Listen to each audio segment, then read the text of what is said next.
Hello అండి. అందరికీ నమస్కారం. ఈరోజు మన స్టోరీ వచ్చేసి 'mister romantic devil' part 11. Late చేయకుండా స్టోరీలోకి వెళ్ళిపోదాం.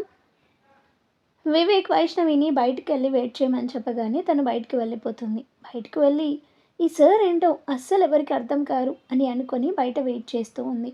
మన వైష్ణవి వివేక్ చాలాసేపు తనలో తానే మదనపడ్డాడు. ఆ తర్వాత నాకేంటి అవసరం, తను ఎవరిని చేసుకుంటే నాకేంటి అనుకుని మళ్ళీ నార్మల్గా అయిపోయాడు. ఆ తర్వాత మీటింగ్ ఒకటి ఉంటే ఆ మీటింగ్కి అటెండ్ అవ్వడం కోసం బయటకు వెళ్ళగానే వైష్ణవి తన కోసమే వెయిట్ చేస్తున్నదల్లా సార్ అని పిలవగానే ఏంటి అంటాడు సీరియస్గా. అది మీటింగ్ అనగానే అక్కడికే వెళ్తున్నారా అని చెప్పి వైష్ణవి అనగానే వైష్ణవి వివేక్ వెనకాలే వెళ్తుంది. ఇద్దరు కారులో కూర్చొని బయలుదేరుతుంటే సడన్గా వాళ్ళ అమ్మని చూసి డాక్టర్ నుండి కాల్ వస్తుంది. దాంతో వెంటనే వైష్ణవికి మీటింగ్ క్యాన్సిల్ చెయ్యి, మళ్ళీ ఇంకో డే నెక్స్ట్ డేకి షెడ్యూల్ చెయ్యి అని చెప్పేసి అక్కడి నుంచి వాళ్ళ ఇంటికి బయలుదేరుతాడు. వైష్ణవి ఇంకా వివేక్ సార్ ఎక్కడికి అని అడుగుతుంటే కూడా సమాధానం చెప్పకుండా చాలా స్పీడ్గా తీసుకెళ్లాడు వివేక్. మళ్ళీ ఏమైనా అడిగితే తిడతారేమో అనుకొని వైష్ణవి కూడా సైలెంట్గా ఉండి చూస్తుంది. ఎక్కడికి వెళ్తున్నామని. ఒక 15 మినిట్స్ తర్వాత ఒక బిల్డింగ్ ముందు ఆగింది. అది చూస్తూ ఉంది. తర్వాత కార్ దిగి ఫాస్ట్గా వెళ్ళిపోయాడు వివేక్. లోపలికి వెళ్ళగానే వాళ్ళ రూమ్లోకి వెళ్ళి డాక్టర్ ఏం జరిగింది, ఏమైంది అని అనగానే సడన్గా మీ నాన్న ఫోటో చూస్తూ ఏడుస్తూ కూర్చుంది. మేము ఎంత చెప్పినా ఏం రియాక్ట్ అవ్వట్లేదు. సరే మీరు వస్తే అయినా, మిమ్మల్ని చూస్తే అయినా కొంచెం రియాక్ట్ అవుతారేమో అని మిమ్మల్ని పిలిచాను అని డాక్టర్ చెప్పగానే ఇద్దరూ కలిసి వాళ్ళమ్మ దగ్గరికి వెళ్తారు. అసలు వైష్ణవికి ఏం అర్థం కావట్లేదు. వాళ్ళ మమ్మీకి ఏం జరిగింది, అసలు ఎందుకు ఏడుస్తుంది ఏంటి అనేది. తీరా అక్కడికి వెళ్ళి చూశాక వాళ్ళ నాన్న ఫోటోకి దండ వేసి ఉండటం చూసి చనిపోయారా, అందుకే బాధపడుతున్నారా అని అనుకుంది వైష్ణవి. కానీ అదంతా తెలియదు కదా, తన వల్లే అలా జరిగింది, వాళ్ళ నాన్న చనిపోయాడు అని. అమ్మా అమ్మా ప్లీజ్ అమ్మా ఎందుకు ఏడుస్తున్నావు అని, ఒక్కసారి నన్ను చూడమ్మా ప్లీజ్, ఒక్కసారి నాతో మాట్లాడు అని అంటే నాకు కూడా అయినా కూడా తను వినిపించుకోకుండా ఏడుస్తూనే ఉంది. దాంతో ఇంకేం చేయాలో వివేక్కి అస్సలు అర్థం కావట్లేదు. అప్పుడు వైష్ణవి తనని హక్ చేసుకొని ఆంటీ ప్లీజ్ ఏడవకండి అని ఓదార్చుతూ ఉంటుంది. దాంతో ఆమె కొంచెం నార్మల్ అవుతుంది. ఇన్ని రోజులు తనని ఇలా దగ్గరికి తీసుకొని ఓదార్చిన మనిషి కూడా లేరు ఎవరు. వివేక్ వెళ్తున్నాడు, అమ్మ అమ్మ అని మాట్లాడుతున్నాడు, అంతే వస్తున్నాడు. కానీ తనని దగ్గరికి తీసుకొని ఓదార్చిన మనిషి ఎవరు లేరు. ఫస్ట్ టైం వైష్ణవి అలా హక్ చేసుకొని చేసుకోగానే నార్మల్గా అయింది వాళ్ళమ్మ. వివేక్ ఏం అర్థం కాలేదు.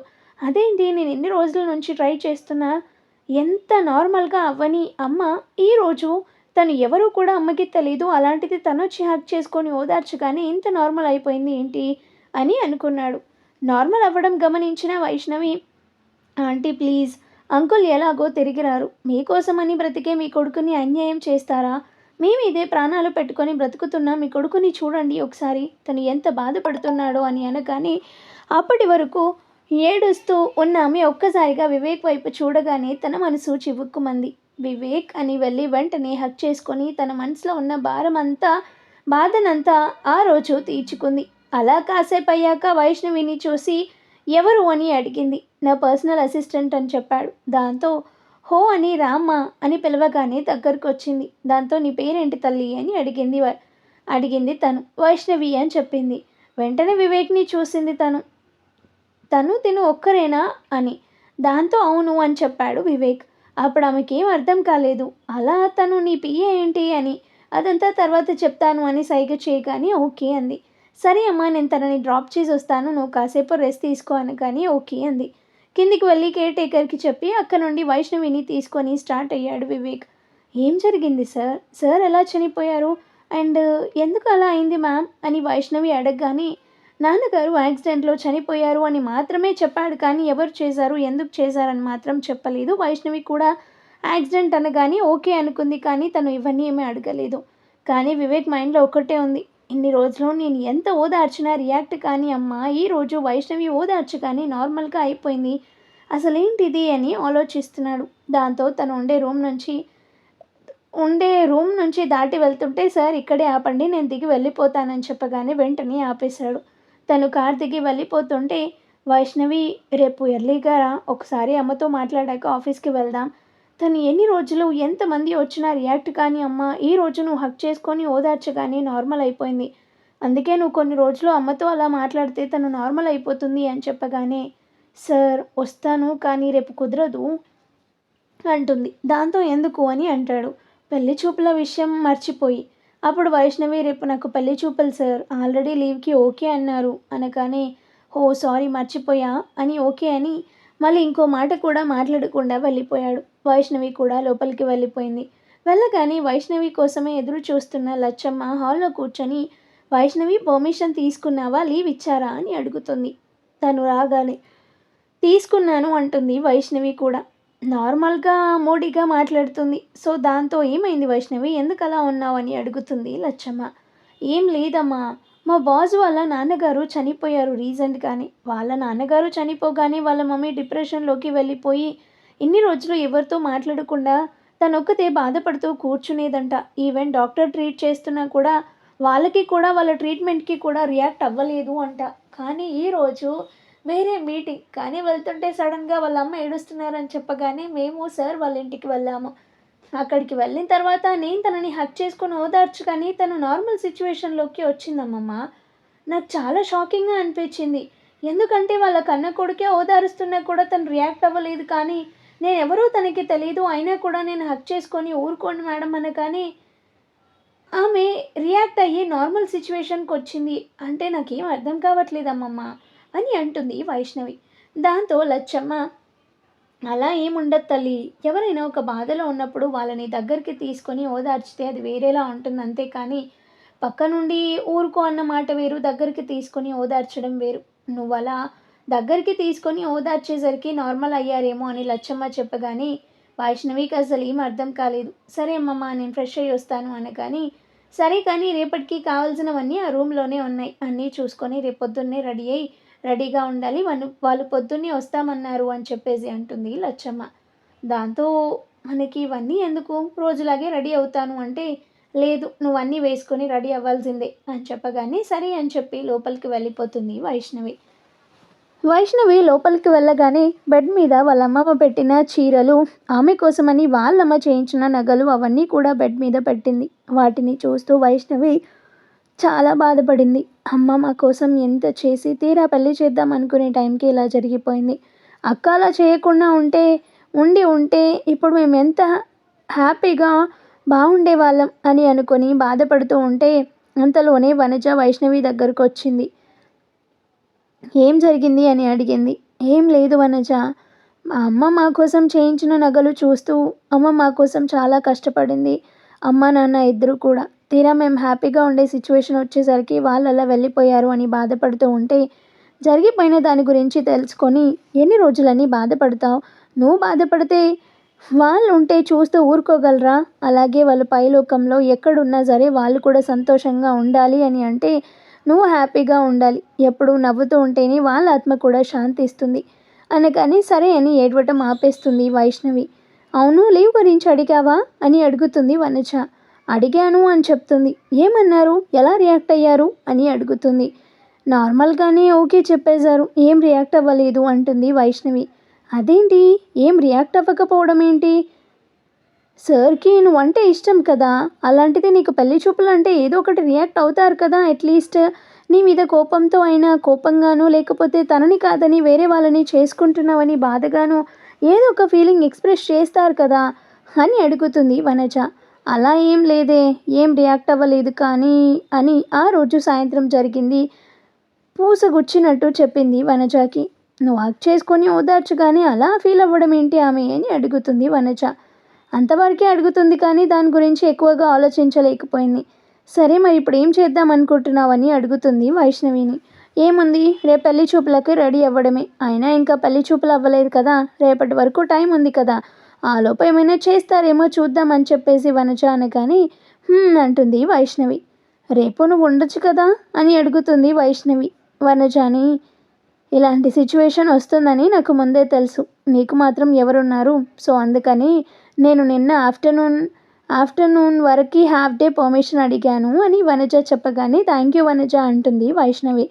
సరే కానీ రేపు ఎలా హ్యాండిల్ చేద్దామని అనుకుంటున్నావు? పెళ్లి చూపులు అని అనగానే ఏమోనే నాకేం అర్థం కావట్లేదు. ఏదో అమ్మమ్మ హ్యాపీగా ఉండడం కోసం నేను ఒప్పుకున్నాను కానీ రేపెలా డీల్ చేయాలి? ఆ వచ్చిన వాళ్ళు ఏమంటారు?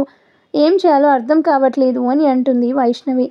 అర్థం కాకపోవడానికి ఏముంది? వాళ్ళొస్తారు. చూడు. చూసిన తర్వాత మళ్ళీ కాల్ చేస్తామని చెప్పు. ఆ తర్వాత అమ్మమ్మకి ఏదో ఒకటి మేనేజ్ చేసి నచ్చలేదని చెప్పేసే అయిపోతుంది అని చెప్పగానే ఓకే అని అంటుంది వైష్ణవి. కానీ వీళ్ళు అనుకున్నట్టు అక్కడ అంత ఈజీగా జరుగుతుందా? నెక్స్ట్ డే మార్నింగ్ పెళ్లి చూపులకని రెడీ అవుతుంది వైష్ణవి. వైష్ణవిని చూసిన లచ్చమ్మ ఎంత బాగున్నావు తల్లి, చూడముచ్చటగా ఉన్నావని అంటుంది. కానీ పైకి మాత్రమే నవ్వు, లోపల మాత్రం ఏదో తెలియని బాధ. అది ఎందుకనేది తనకి కూడా అర్థం కావట్లేదు. సో ఇంతలో వనజ కూడా వచ్చి చాలా బాగున్నావే, పెళ్లి కొడుకు నిన్ను చూడగానే ఇప్పుడే పెళ్లి చేసుకుంటా అని అంటాడేమో అని అంటుంది. దాంతో వైష్ణవి సీరియస్గా ఒక చూపు చూస్తుంది వనజని. ఇంకా ఆపు అన్నట్టు. సో దాంతో వనజ నోటి మీద చేయి వేసుకొని అంటుంది. సరే సరే కానివ్వండి, అబ్బాయి వాళ్ళు వచ్చే టైం అయింది అని చెప్పి లచ్చమ్మ మిగతా ఏర్పాట్లు చూడడానికి వెళ్తుంది. ఆ రోజు ఉదయం 11 గంటలకి అబ్బాయి వాళ్ళు వచ్చారు. వచ్చిన తర్వాత లచ్చమ్మతో కాసేపు మాట్లాడి ఆ తర్వాత అమ్మాయిని పిలిపించండి అని అనగానే లచ్చమ్మ వెళ్ళి చెబుతుంది. దాంతో వనజ వైష్ణవిని తీసుకొని వస్తుంది. వైష్ణవి రాగానే అందరికీ నమస్కారం చేస్తుంది. అబ్బాయి అయితే చాలా బాగున్నాడు చూడటానికి. దాంతో అబ్బాయిని చూసి ఒక స్మైల్ ఇచ్చి మళ్ళీ చైర్లో కూర్చుంటుంది. వాళ్ళందరికీ కూడా వైష్ణవి చాలా బాగా నచ్చింది. ఈవెన్ అబ్బాయికి కూడా. వాళ్ళందరూ నచ్చింది అని అమ్మాయి ఒపీనియన్ కూడా అడిగితే వనజ వైష్ణవిని అడుగుతుంది. దాంతో వైష్ణవి ఏదో మాట్లాడే లోపలనే అబ్బాయి నేను తనతో మాట్లాడాలి అని చెప్పేసి అంటాడు. వైష్ణవి ఒక్కసారిగా షాక్ అవుతుంది. ఓకే బాబు వైష్ణవి వెళ్ళు తల్లి అని లచ్చమ్మ అనగానే రూమ్లోకి తీసుకొని వెళ్తుంది ఆ అబ్బాయిని. ఆ అబ్బాయి పేరు విక్రమ్. మంచి సాఫ్ట్వేర్ కంపెనీలో జాబ్ చేస్తున్నాడు. చాలా బాగుంటాడు. హైట్కి తగ్గ వెయిట్. మరీ బ్లాక్గా ఉండడు, మరీ వైట్గా ఉండడు. ఫేస్లో మాత్రం మంచి కళ ఉంటుంది. సో నో చెప్పడానికి ఒక రీజన్ కూడా తమ దగ్గర లేదు. మరి వైష్ణవి ఏం మాట్లాడుతుందో చూద్దాం. లోపలికి వెళ్ళిన తర్వాత విక్రమ్ వైష్ణవికి హాయ్ ఐఎమ్ విక్రమ్ అని చెప్పి పరిచయం చేసుకుంటాడు. వైష్ణవి కూడా హాయ్ ఐఎమ్ వైష్ణవి అని చెప్పేసి అంటుంది. మీరైతే నాకు చాలా బాగా నచ్చారు. నేను కూడా మీకు నచ్చానా లేదా? అందరూ ముందు చెప్పాలి అంటే మీరు ఏదోలా ఫీల్ అవుతారు అని అనిపించింది. అందుకే ఇలా రూమ్లోకి పిలిచి పర్సనల్గా అడగాలనుకున్నాను. అందుకే మిమ్మల్ని రమ్మన్నాను అని చెప్పేసి అంటాడు. దాంతో వైష్ణవి ఏం మాట్లాడట్లేదు, సైలెంట్గా ఉంటుంది. అయితే ఏ అబ్బాయి అయినా సరే తను ఓకే చెప్తే పర్లేదు కానీ తనతో పాటు తన అమ్మమ్మ కూడా ఉంటా అంటే ఎవరైనా యాక్సెప్ట్ చెయ్యరు కదా అని చెప్పేసి నేను నాతో పాటు పెళ్ళైన తర్వాత మా అమ్మమ్మ కూడా నాతోనే ఉంటుంది అని చెప్పేసి అంటుంది వైష్ణవి. ఎందుకంటే ఒప్పుకోడు కదా అన్న ధైర్యంతోనే. కానీ అనుకోని విధంగా ఓకే చెప్పేశాడు. దాంతో షాక్ అయిపోయింది వైష్ణవి. ఏంటి మీకు ఓకేనా అని మళ్ళీ అడుగుతుంది. అవునండి నాకు ఓకే, నాకేం పర్వాలేదు. మీతో పాటు మీ అమ్మమ్మ వచ్చి కూడా మనతోనే ఉండొచ్చు, నాకేం అభ్యంతరం లేదు అని చెప్పాడు. ఇంకా అప్పుడు నో చెప్పడానికి కూడా లేదు వైష్ణవికి. సరే అండి మేము కాల్ చేసి మాట్లాడతాము అని అంటుంది వైష్ణవి. ఇట్స్ ఓకే పర్వాలేదు, టేక్ యువర్ ఓన్ టైం తీసుకొని మీ అభిప్రాయం ఏంటి అనేది కాల్ చేసి చెప్పండి, పర్వాలేదు, నా నెంబర్ నోట్ చేసుకోండి అని చెప్పి విక్రమ్ నెంబర్ ఇచ్చి సరే పదండి అని చెప్పి హాల్లోకి వెళ్ళిపోతారు. వాళ్ళు వెళ్ళిపోయిన తర్వాత విక్రమ్ జరిగింది చెప్తాడు. దాంతో వాళ్ళు కూడా ఓకే అనేసి అక్కడి నుంచి వెళ్ళిపోతారు. వాళ్ళు వెళ్ళిన తర్వాత లచ్చమ్మ ఏమైంది తల్లి, ఏం మాట్లాడుకున్నారు, అబ్బాయి ఏంటి అలా వెళ్ళిపోయాడు, నువ్వేమన్నావు అని అనగానే ఏం లేదమ్మమ్మ, కాల్ చేసి చెప్తాము అని చెప్పేసి అన్నాను. అవునా, ఎందుకు నీకు నచ్చలేదా అని అడుగుతుంది. వైష్ణవికి లచ్చమ్మ అలా అడగగానే అసలు ఏం చెప్పాలో కూడా అర్థం కావట్లేదు, ఎలా రియాక్ట్ అవ్వాలో కూడా అర్థం కావట్లేదు. దాంతో వైష్ణవికి వాళ్ళ అమ్మమ్మని తనతో పాటు చూసుకోవడం కావాలి. సో తను కూడా జాబ్ చేస్తున్నాడు. వైష్ణవి కూడా జాబ్ చేస్తాను అంటే ఒప్పుకున్నాడు. వివేక్ ఏమో తన మీద అరవడం ఇదంతా చేయడం గుర్తొచ్చి వివేక్ అంటే తనే చాలా మంచివాడిలా ఉన్నాడు, నా మీదనే అరుస్తున్నాడు, ఇంక అమ్మమ్మని కూడా చూసుకోవాలి అంటే అప్పుడు ఏమంటాడు అని చెప్పేసి ఓకే అమ్మమ్మ నాకు ఓకే అని చెప్పేసి అంటుంది వైష్ణవి. దాంతో లచ్చమ్మ చాలా సంతోషిస్తుంది. సంతోషం తల్లి, నేను వెంటనే వాళ్ళకి ఫోన్ చేసి చెప్తాను అనగానే సరే అమ్మమ్మ అని లోపలికి వెళ్తుంది వైష్ణవి. వైష్ణవి సమాధానం విన్న వనజ అయితే షాక్ అయింది. తన రూమ్లోకి వెళ్ళి అసలేంటి నువ్వు చేస్తుంది, నార్మల్గా చూస్తాను ఓకే చెప్పను అని చెప్పేసి అన్నావు, ఇప్పుడేమో నాకు ఇష్టమే నాకు ఓకే వాళ్ళకి చెప్పేసి అంటున్నావు, అసలేంటి అసలు మీ ఇద్దరు కలిసి ఏం మాట్లాడుకున్నారు రూమ్లోకి వెళ్ళి అని అడుగుతుంది. దాంతో రూమ్లో మాట్లాడుకునేదంతా చెప్తుంది వైష్ణవి. అమ్మమ్మని కూడా చూసుకుంటాడు అని చెప్పేసి అంటుంది వైష్ణవి. అలా అని చెప్పి అమ్మమ్మని ఎవరు చూసుకుంటాను అంటే వాళ్ళనే చేసేసుకుంటావా అని అడుగుతుంది వనజ. అలా అని కాదే, వివేక్ని చూస్తూ ఉంటేనే అబ్బో చీటికి మాటికి నా మీద అరుస్తున్నాడు. నేనంటే ఇష్టమే అని చెప్పిన వాడు ఇలా చూస్తున్నాడు. రేపన్న రోజున నాతో పాటు మా అమ్మని తీసుకొస్తాను అంటే ఒప్పుకుంటాడా అని అనగానే, ఈమె వైష్ణవి నువ్వు తీసుకుంది తప్పు నిర్ణయమేమో అని నాకు అనిపిస్తుంది అంటుంది వనజ. ఏం లేదే, నాకైతే కరెక్ట్గానే అనిపిస్తుంది. ఏదైతే అది అవుతుందిలే. సరే నువ్వు ఆఫీస్కి వస్తావా అని అడుగుతుంది. లేదు నేను రేపు వస్తాను నువ్వు వెళ్ళు అనగానే వనజ ఓకేలే అని చెప్పేసి ఆఫీస్కి వెళ్ళిపోతుంది. మరి దీని తర్వాత వివేక్ ఎలాంటి డెసిషన్ తీసుకుంటాడు, మరి స్టోరీ ఎటు నుంచి ఎటు మలుపు తిరగబోతుంది, ఏం జరగబోతుంది అనేది మనం ఇంకా ముందు ముందు ఎపిసోడ్లలో చూద్దాం. అండ్ రేపటి నుంచి మళ్ళీ రెగ్యులర్గా అప్డేట్స్ ఇస్తానండి. కొంచెం హెల్త్ ఇష్యూస్ వల్ల ఇలా డీలే చేయాల్సి వస్తుంది. కొంచెం అర్థం చేసుకోండి ప్లీజ్. అండ్ మిమ్మల్ని వెయిట్ చేయించడం కూడా నాకు అస్సలు నచ్చట్లేదు, కానీ తప్పట్లేదు. బట్ ఎక్స్ట్రీమ్లీ సారీ అండి. తప్పుగా అర్థం చేసుకోవద్దు ప్లీజ్. రేపటి నుంచి అయితే మ్యాక్సిమం ఇవ్వడానికి ట్రై చేస్తాను. అస్సలు మధ్యలో ఆపేస్తానని మాత్రం అనుకోకండి. ఖచ్చితంగా స్టోరీ కంప్లీట్ చేసేస్తాను. మధ్యలో మాత్రం అస్సలు ఆపను. మీరు అలాంటివి ఏమీ పెట్టుకోవద్దు. సో రేపటి నుండి మళ్ళీ రెగ్యులర్గా అప్డేట్స్ వస్తూనే ఉంటాయి. సో సపోర్ట్ చేస్తున్న ప్రతి ఒక్కరికి థ్యాంక్ యూ సో మచ్ అండి. అండ్ చాలామంది అర్థం చేసుకుంటున్నారు సిచ్యువేషన్ ఇది అని చెప్పగానే. వాళ్ళకైతే ఎంత థ్యాంక్స్ చెప్పినా తక్కువే. థ్యాంక్ యూ వెరీ మచ్ అండి అర్థం చేసుకొని వెయిట్ చేస్తున్నందుకు. అండ్ మీరు అలా చేస్తున్నారు అని చెప్పి నేను ఇంకా డిలే చేయను, అలాంటిది ఏమీ చేయను, మధ్యలో ఆపేయను. స్టోరీ కంటిన్యూ చేస్తాను, కంటిన్యూ అవుతుంది, ఎండ్ వరకు కూడా పెడతాను. చూస్తూ ఉండండి అండ్ ఇలాగే సపోర్ట్ చేస్తూ ఉండండి. వీడియో చూసిన తర్వాత హైప్ ఆప్షన్ని క్లిక్ చేసి పాయింట్స్ కూడా ఇవ్వండి. Thank you.